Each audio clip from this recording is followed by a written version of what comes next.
Յացի, ես չոթու, մեզ պահու հացին չոթու, մեզ շատ հոտը սարին հոտը, մեր արկապին հոտը, շատ շինգերաս մեր խարավա, մեր չերետ է շողու շապա, մեր տունըտ է հողու հոտա, հինչ շողնին, ով չեզ մատա։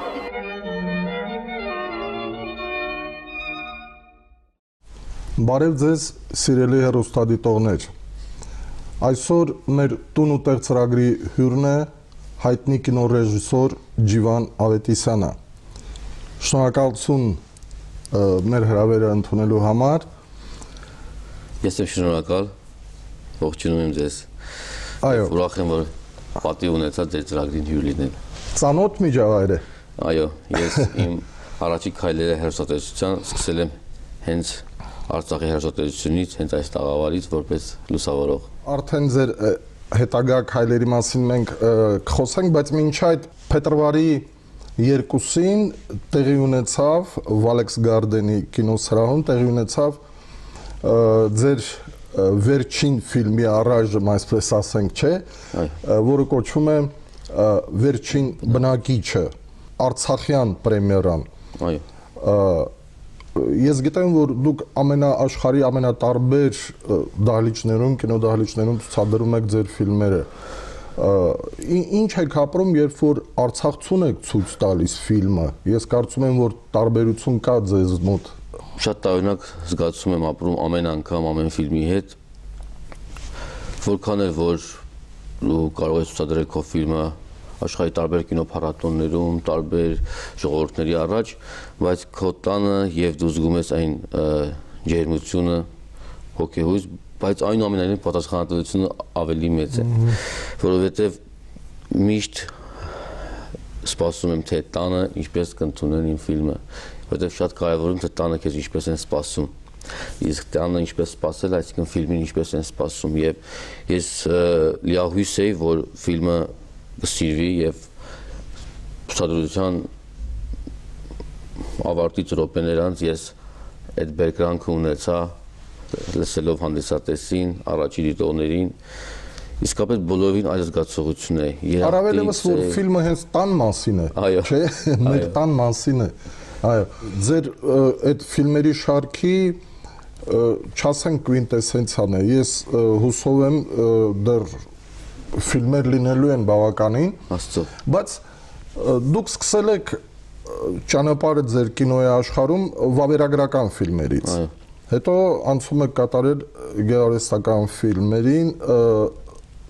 աշխատում եք Երկիր մեդիա հեռուստատեսությունում որպես գլխավոր ռեժիսոր, որքան գիտեմ հիմա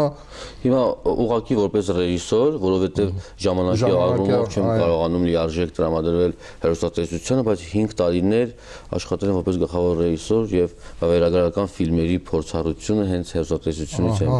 ունեցել, հետո կարճամետրաժ ֆիլմեր եւ վերջում 2 լիամետրաժ արդեն ունեմ։ Ահա։ Ինչու որոշեցիք անցնել այնուամենայնիվ լիամետրաժ ֆիլմին եւ ինձ հետաքրքրում է, վստահ եմ, որ հեռուստադիտողներին նույնպես սա հետաքրքրում է, ինչպես եք ընտրում,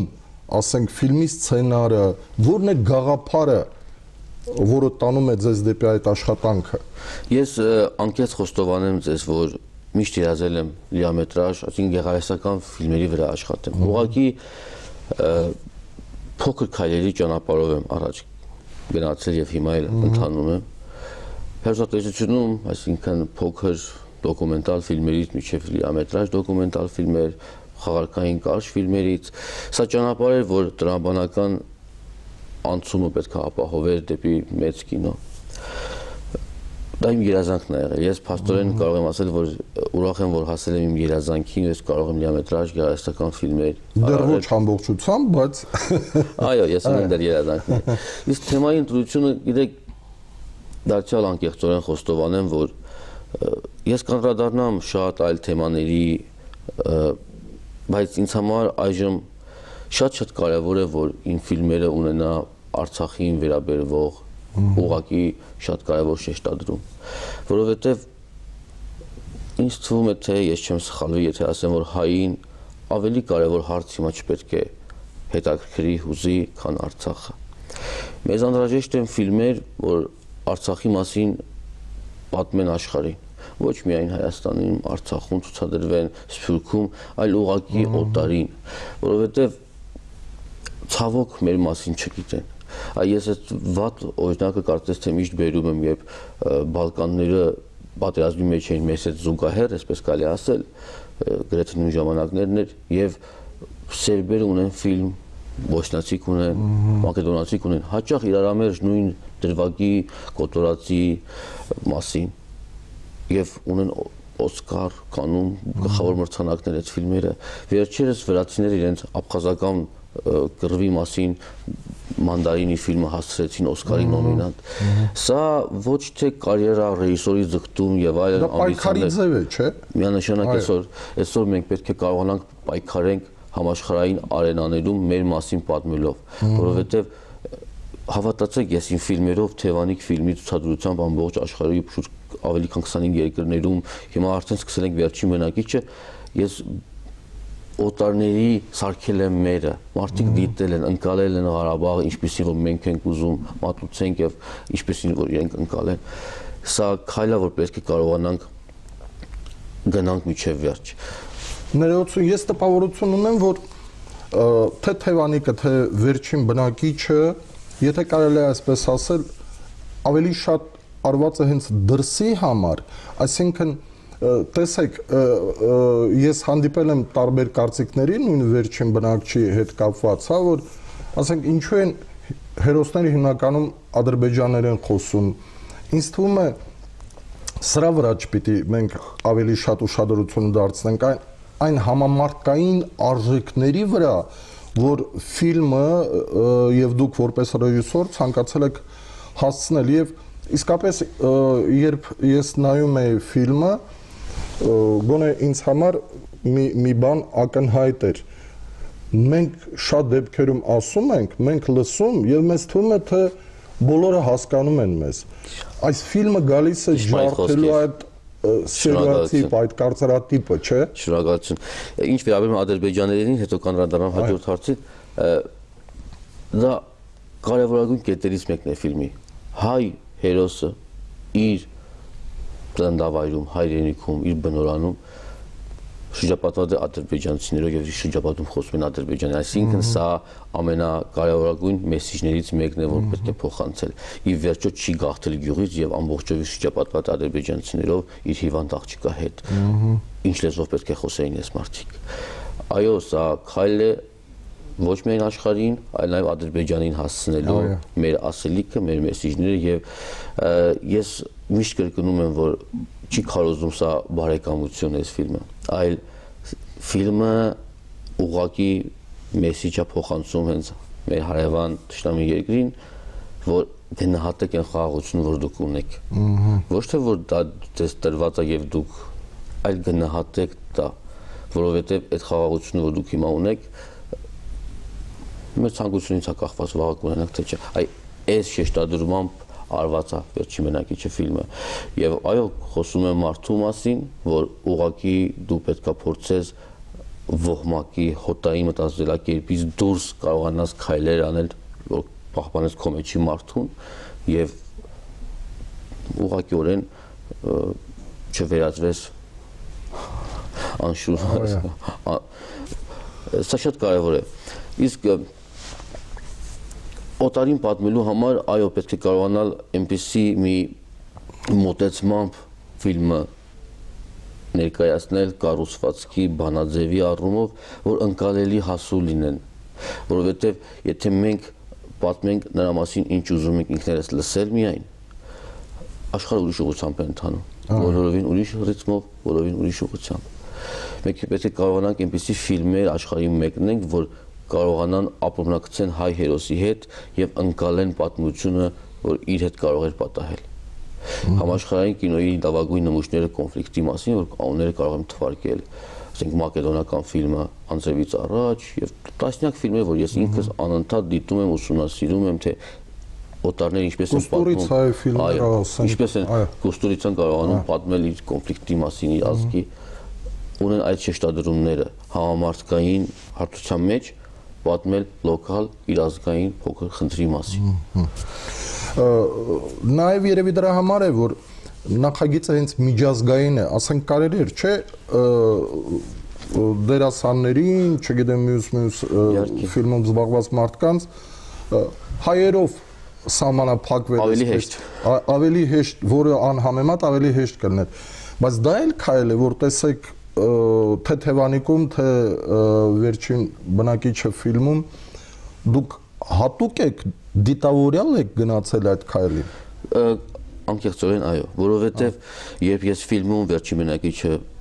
ֆիլմում ունեմ դերասան Պարսիկ Համայոն Էրշադին, ով Կաննի կինոփառատոնում 97 թվականին նվաճել է ոսկե արմավենու ճյուղ, այդ մարդը հայտնի ամբողջ աշխարհում։ Եվ երբ ես խոսում եմ որևիցե մեկի հետ եւ ասում եմ իմ դերասանական կազմում կա Պարսիկ, այս դերասանը խույն, այս դերասանը լիտվացի, Սանդրան, եւ իմ ֆիլմը կառուցված է ոչ միայն հայկական արտադրություն է ներկայացնում, այլ 5 երկրների համատեղ արտադրություն է ներկայացնում իրենից, ֆիլմի կոմպոզիտորը Սերժ Նաթանկյան, այս ամենը հեշտացնում են ճանապարհը հարթելու աշխարհում շատ կարևոր է, որովհետև շատ կարևոր է ներկայացնել, չէ՞ ի վերջո։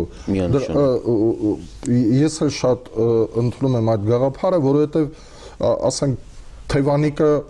որոշակի եւ շատ ծանրակշիռ ճանապարհ անցավ, մինչեւ Կաննի կինոֆեստիվալ, կինոփառատոն շուկայում ցուցադրեցինք, որ շատ մեծ հաջողություն է։ Ասենք ձեր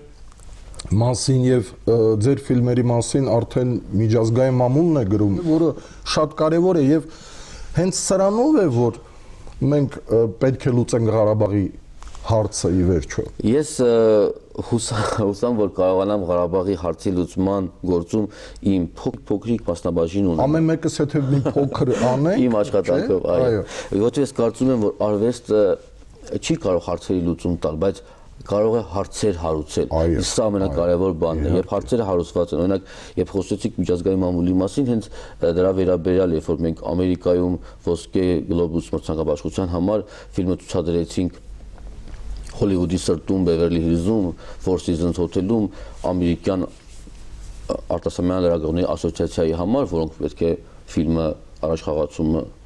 իրենց ձայներով ապահովեին, եւ մենք կարողացանք առաջադրվել։ Հավատացեք, դալիճը դուրս եկավ եւ ինձ հարցնում էր, ինչ օրս կոնֆլիկտը շարունակվում է։ Դա զարմանք էր իրենց համար։ Ասում այո, որովհետեւ հայկական տարբերակում չկա, բայց անգլերեն տարբերակում կա, ֆիլմի սկզբում գրվում է, որ Արցախը պատմական Հայաստանի մաս է եղել, 20 թվականին միացվել է փլուզումից հետո անկախության հայտ ներկայացրել, սկսվել է պատերազմը եւ վերջին ընդհարումը եղել է ապրիլին 4 օրյա պատերազմով, այս ամենը մարդիկ ֆիլմի սկզբում ընթերցում են իրական փաստերի վրա եւ սա շիշմեցնող է նրանց համար, որ մենք տեղյակ չենք այս կոնֆլիկտից եւ նույնիսկ մինչ օրս շարունակվում է եւ հիմա ինչ վիճակ է ձեզ մոտ։ Ես ներկայացնում եմ, որ ահա սա է եւ ֆիլմի ավարտը հենց դա է բնորոշում, որ ֆիլմը չենք ավարտում, աղջիկա ճակատագիրը անհայտ է, որովհետեւ հենց ձեզանից յուրաքանչյուրից դե կախված պատերազմը կլինի վաղ թե ոչ։ Ինչ է մտածելու տեղիք է տալիս, ես դրա համար եմ ասում, որ դրանք համամարտկային արժեքներ են։ Եթե մենք փորձենք կաղապարվել մեր նեղ ազգայինի մեջ եւ ասենք մենք արդար ենք ինքներս դրա ինձ թվում է դա մեզ հեռու տեղ չի տանի։ Այսինքն նույն կինոն պիտի կռվի։ Իհարկե։ Բանաստեղծությունը պիտի կռվի, չգիտեմ, ցանկացած մեկը իր ոլորտում պիտի կռվի եւ դուք ձեր կռիվը մղում եք իմ կարծիքով բավականին գրագետ ձևով, նուրբ եւ գրագետ, ինչը շատ ես երազում եմ կարողանամ Արցախի ֆիլմերով կինոյի, այսպես ասած, Օլիմպոսի գագաթին ամենաբարձր հարթակներում պայքարել իմ ֆիլմերով Ղարաբաղի համար։ Դա ինձ համար շատ կարևոր է։ Շատ ուրախալ է, երբ որ Golden Globe-ի պարբերականը գրում է ֆիլմի մասին անդրադառնալով Ղարաբաղին։ Ամերիկյան Los Angeles Times-ն է գրում ֆիլմի մասին անդրադառնալով դարձյալ Ղարաբաղին։ Ի վերջո շատ կարևոր է նաև դասալ կարևորում եմ ադրբեջանական հեքինաց կայքը անդրադարձավ եւ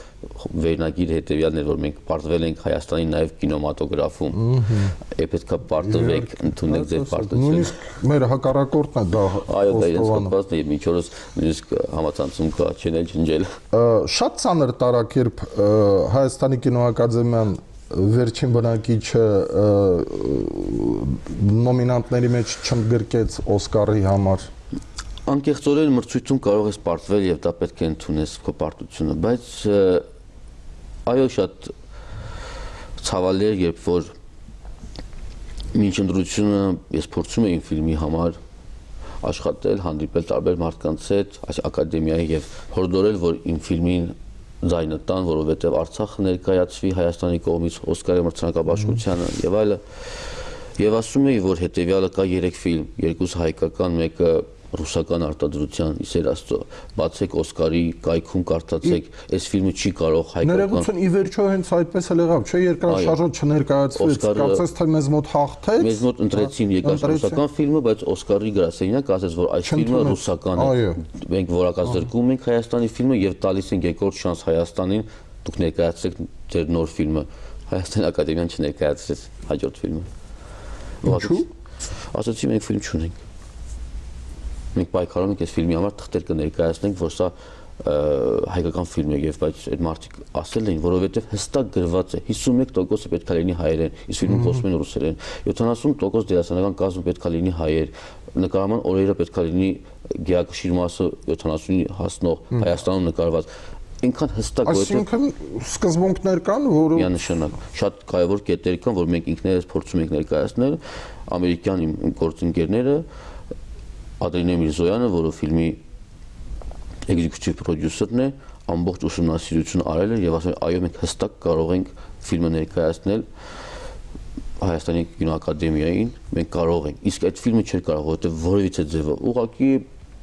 թե ինչ հանգամանքներ էին խոսում։ Բայց դա ձեզ չի վհատեցնում։ Ոչ, երբեք։ Ես միայն դրա արդյունքում եւի մի քանի հատիկ ծխախոտ ավելի շատ եմ ծխում ընդամենը։ Բայց շատ դեպքերում նաև խոչընդոտները ստիպում են, որպեսզի ավելի, չէ,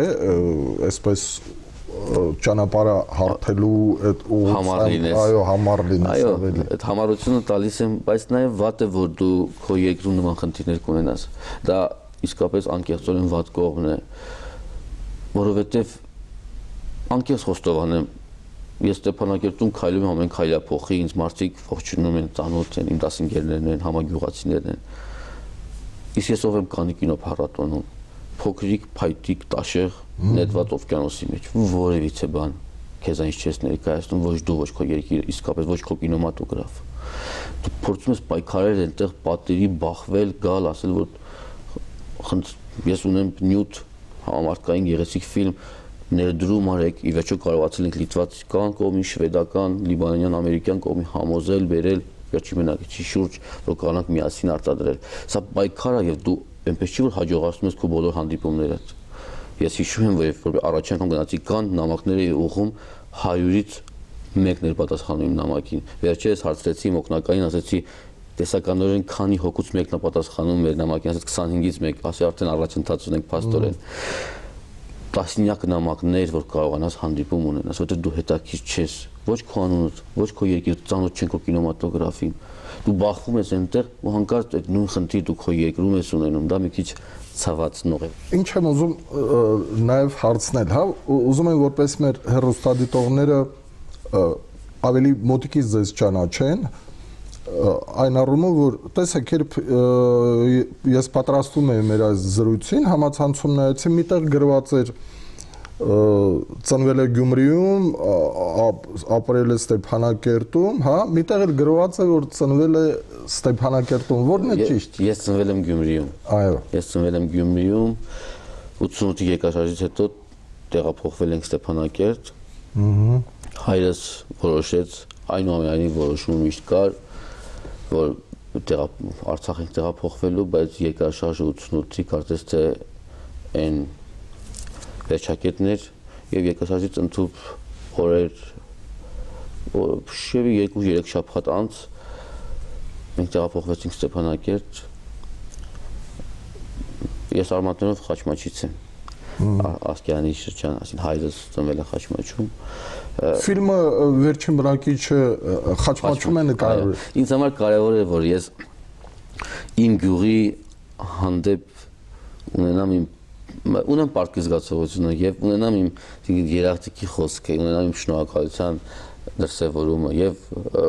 հուսամ, որ վերջին մենակիչը աշխարհով մեկ կարողանա թևեր առած պատտվի եւ խաչմաչի անունը իր հետ տանի։ Հիշում եք, դեռ երևի մոտավորապես մի 2 տարի առաջ մենք խոսում ենք Քարինտակի հերոս համարտի նախագծի մասին։ Քարինտակը Ղարաբաղյան ազատամարտի ամենապայծառ եւ ողբերգական եւ հերոսական էջերից մեկն է եւ արժե որ դա կինոյի լեզվով ներկայանա աշխարհին։ Ես ավելին կասեմ, որ համաշխարհային կինոյի շարքերը մի հանճարեղ ֆիլմով կլրացվի, որտեղ թեման ինքը անկեղծորեն ուղղակի բացառիկ է։ Բացառիկ են առումով, որ թե իր մեջ հերոսականությունն է պարունակում ազգի, ժողովրդի, բայց ամենակարևոր բանը, որ մարդկային ուղղակի շատ դրամատիկ, կարող եմ կինոյի լեզվով ասել, շատ փայլուն, բայց շատ դրամատիկ ողբերգական ճակատագրեր, որի կինոն ուղղակի տենչում է, պահանջում է, որ այդպեսին լինի ֆիլմի հերոսների կյանքը։ Այո, ես շատ կուզենամ եւ իմ երազանքներից է, որ ես կարողանամ անդրադառնամ Շուշիի գրավմանը, Քարինտակին, որովհետեւ սա այն էջերն են, որոնք որ կարծես թե մեր դրոշմանիչն են, մեր երկրի, դու նամակի վրա դնում ես քո դրոշմանիչը եւ աշխարհի մյուս անկյունն է հասնում ծայրը։ Սա այն էջերն են, որ մենք պետք է կարողանանք աշխարհին պատմել ամենայն հզորությամբ, ամենայն ուժով։ Ուղղակի ինչ վերաբերում է առաջարկին, որ խոսում ենք, ես միշտ մտածել եմ դրա մասին եւ երբեք չեմ մոռացել, ուղղակի ինձ թվում է, որ եթե ես նախաձեռնում եմ հիմա ֆիլմեր ինքնուրույն եւ փորձում եմ պայքարել տարբեր շուկաներում, տարբեր հանդիպումներ ունենալ մարդկանց հետ, սա այդ ֆիլմը այդտեղից պետքա չսկսել, պետք է սկսել պետական մեծ աջակցությամբ, հետո նոր անցնել մյուս դաշտին։ Այսպես ասած, պետպատվերի շրջանակում, հա երևի։ Այո, տեսեք, հիմա ես անկեղծորեն փակագծեր բացեմ, որոշակի աշխատում եմ նոր ֆիլմի վրա եւ ամսի 9-ի մեկնելու եմ Բերլին, արդեն իսկ հանդիպումներ ունեմ, ընթերցել են ֆիլմի պատմությունը եւ կա հետաքրություն եւ այդ հետաքրությունը բերել է նրան, որ մարդիկ ցանկանում են Բերլինում ինձ հետ հանդիպել։ Այս ֆիլմի ճակատագիրը ես գիտեմ, այսպես կարող է լինել։ Այ գնալ, ոչինչ չունենալով, ներկայացնել, խոսել, հետո փորձել հայկական դրամը գոյացնել 50-ից ավել տոկոս, որպեսզի համարտադրողներին ներգրավել աշխատանքի մեջ։ Սա կարող է այդպես լինել։ Իսկ այ ձեր նշած Քարինտակի ֆիլմը պետք է սկսել այլ տեղից։ Պետք է ունենալ պետական խոշոր մեծ աջակցություն, հետո մտածել դերասանական կազմի, հետո մտածել ստեղծագործական թիմի, մտածել մյուս բոլոր արդեն համեմունքների մասին։ Այսինքն դուք տեսնում եք դա։ Միանշանակ դա մեծ ֆիլմի նախագիծ է, մեծ ֆիլմ, որը որ կարող եմ համեմատել համաշխարհային լավագույն նմուշների հետ, որ մարդիկ իրենց պայքարը ներկայացրել են մարտաֆիլմի տեսքով, բայց մարտաֆիլմ զուտ միայն կռիվ չէ, այլ մարդկային ճակատագրեր, փայլուն, ասենք օրինակ, փրկել շարքային Ռայնին, ամբողջ աշխարհը այդ ֆիլմի առաջ խոնարհվում է։ Ես տեսնում եմ այն հզորությունը Քարինտակի ֆիլմում, որ կարող է լինել ուղղակի նույն հավասար դիրքերում ամբողջ աշխարհը կարող է դիտել, ընկալել եւ դու ունենաս փայլուն նմուշ համաշխարհային կինոյում քո հաղթանակի, քո պայքարի մասին։ Իրական հենքի վրա։ Այո։ Ուզում եմ հետ գանք, հա, վերջին բնակչին պատմվածքը Ծովինար Խաչատրյանի Գյուրջևանի վերջին բնակիչ եւ այդ մարդը մինչև վերջին շունչը մնում է իր տանը, չէ, շրջապատված ազերիներով, վերջին բնակիչն է դրա համար էլ նա կոչում։ Եվ ուզում եմ անցում կատարել, հա, մեր տուն ու տեղին, մեր ծրագրի խորագրին, որ վերջ-վերջո որպեսի մենք չունենանք այդ ճակատագիրը եւ լինենք վերջին բնակիչը, Աստված մի արասցե, չէ, Մենք այսօր ամեն մեկս մեր տեղում պիտի այդ կռիվը տանք։ Այն ինչ որ այսօր անում եք նաև դուք։ Ես հուսամ որ կարողանում եմ անել։ Ես փորձում եմ անել իմ սիրելի աշխատանքը ու անել շատ լավ։ Աստծո օգնությամբ, որովհետև շատ դժվար է կինոն ամբողջ աշխարհում, հատկապես Հայաստանում։ Առանց սիրելու չի կարող լինի, չէ՞ անել այդ բանը։ Ու ոչ միայն պետք է սիրես դու, այլ պետք է այնպես անես, որ մարդիկ սիրահարվեն քո գործին։ Որովհետև սա թիմային արվեստ է։ Նկարման հրապարակում 50-60 հոգի մարդ աշխատում է քո ռիթմով, քո շնչով։ Եթե հանկարծ որևիցե մեկը մի օղակը չսիրեց այնքան, որքան որ պետք է դու կսայթակես, դու գլխին ես կանգնած, իսկ ներքևում տասնյակ մարդիկ, բոլորը պետք է սիրեն։ Պետք է կարողանաս բոլորին վարակես։ Ես ասում եմ կինոն վարակ է եւ ռեժիսորը ամենամեծ վիրուսակիրն է, որ վարակում է բոլորին, որովհետեւ ես ունեմ հիմա իդեա եւ արդեն սկսել եմ իմ վարակը Հայաստանում, Արցախում, Բերլինի կինոփառատոնում, այսինքն վարակ, որ իրեն սարքենք, այսպեսի հիմա նույն պարագայում մենք վերջի մենակի մասին խոսում ենք, սա իսկապես փայլուն հաջողություն է եւ վերջին բնակիչը ֆիլմ ունի համաշխարհային դիստրիբյուտոր։ Մենք կարողացանք հասնել, գտնել 6 առաջարկ ստանալ անցած տարի Կաննի կինոշուկայում պայքարել ամերիկյան թիմի հետ, հանդիպումներ մոտ 8 տասնյակ հանդիպում ենք ունեցել 89 մոտ 6 ընկերություն առաջարկ ստացանք եւ ընտրեցինք լավագույն պայմաններ առաջարկող կողմին։ Շատ կարեւոր է որ մենք ի վերջո հասանք նրան որ վերջին բնակիչը ոչ միայն մենք հայերս իմ թիմը կտարածի ամբողջ աշխարհում, ինչպես պլանավորում ենք հիմա համայնքներում ցուցադրություններ տարբեր երկրներում, առաջիկայում արդեն առաջիկա ամիսների ընթացքում, այլ նաև օտարներն են տարածելու մեր ֆիլմը։ Զուտ իրենք բիզնեսի շահերից ելնելով իրենց չափաբաժին են ունենալու, ինչպես ամբողջ աշխարհում օրենքներն են գործում, այո, բայց իրականում Ղարաբաղի մասին այս ֆիլմը տարածելու են մեր ֆիլմը շատ կարևոր է որ վաղը եվրոպական կամ ամերիկյան ոչ թե քաղաքում հայտնվի ֆիլմը կինոթատրոնում անկախ մեր ջանքերից այլ մեր ավստրալիական դիստրիբյուտորի հարած աշխատանքի արդյունքում ցուցադրվի ոչ թե եվրոպական հեռուստատեսությունում շատ կարևոր է դա այ փորձում լավ անել ընդհանրապես որպեսզի հաճելի լինի երկրում ապրելով երկնքում Այո, լավ, եւ մեր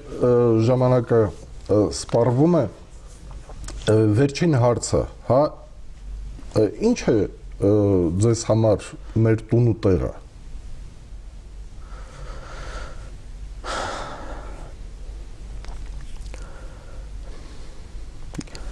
Անկեղծ, ես ամենահանգիստ քնում եմ Ստեփանակերտի մեր տանը, Մագդա Նեյման 27 հասցեում, դա տարօրինակ զգացողություն է։ Ես աշխարհում պատտվում եմ տարբեր միջավայրերում ինձ ընդունում, հարգում են, ամենափափուկ անկողին են առաջարկում, միևնույն ես ամենահանգիստը քնում եմ Ստեփանակերտի մեր տանը, ինչպես անցած գիշեր։ Ինչպես վերջին բնակիչներ չէ նաև ասում ֆիլմում դա տարօրինակ զգացողություն է։ Մարդը իրեն կարող է լավ զգալ միայն իր երկրում, իր հողի վրա։ Եվ եթե դրախտն են հենց ծնդավայրն է իր դրախտն է։ Ես հուսամ պատասխանեցի ձեր հարցին։ Հենց էսա որ կա, որովհետև ես հիմա իմ ամբողջ գիտակից կյանքը փորձում եմ ծառայեցնել նրա համար, որ շատ լավ զգացողություն է, երբ որ դու գիտես, որ որտեղ ուզում ես եղիր, դու գիտես, որ քո հանրապետությունը, քո տունը, քո կյանքը այնտեղ ամեն ինչ ընթանում է եւ դու հիմա այստեղ պայքարում ես, որ այնտեղ ամեն ինչ լավ լինի։ Ես շուտով չեմ ուզենա շատ էսպես բայց ես էլ փորձում եմ ինչ որ ձևով ամուր պահեմ այս սամանի կանգնած զինվորի մեջ, որովհետեւ պետք է որ այդ մարդու մասին, որ հիմա դու կանգնած ես առաջնագծում քո մասին իմանա, որտեղ որքան դու ամուր եղար, ես ինձ ավելի ուժեղ կզգամ, իսկ ես պետք է ծառայեմ քո ամրությանը, իսկ ես մեր տունն ու տեղը հենց այնա, որ ես կգամ մի օր Ստեփանակերտ եւ մեր տանը հանգիստ կքնեմ, որտեղ որ մեծացել եմ նույն պատուհանի տակ, այդ նույն սենյակում։ դեռ աշխատանք կա անելու, կհասցնես նաև գալ հանգստի պահը բոլորս էլ ունենալու ենք, հիմա պետք է ամեն մեկս լծվենք մեր աշխատանքին, որպեսզի ինչպես ասացիք, թեկուզ մի փոքր, մի օր շուտ վերջնական լուծումը տանք մեր հարցի։ Շնորհակալություն։ Ես եմ շնորհակալ։ Շնորհակալություն նաև ձեզ, հարգելի հեռուստադիտողներ, ավարտեցինք մեր այսօրվա հաղորդումը, հիշեցնեմ, որ իմ հյուրն էր հայտնի կինոռեժիսոր Ջիվան Ավետիսյանը, բարին ընձեզ։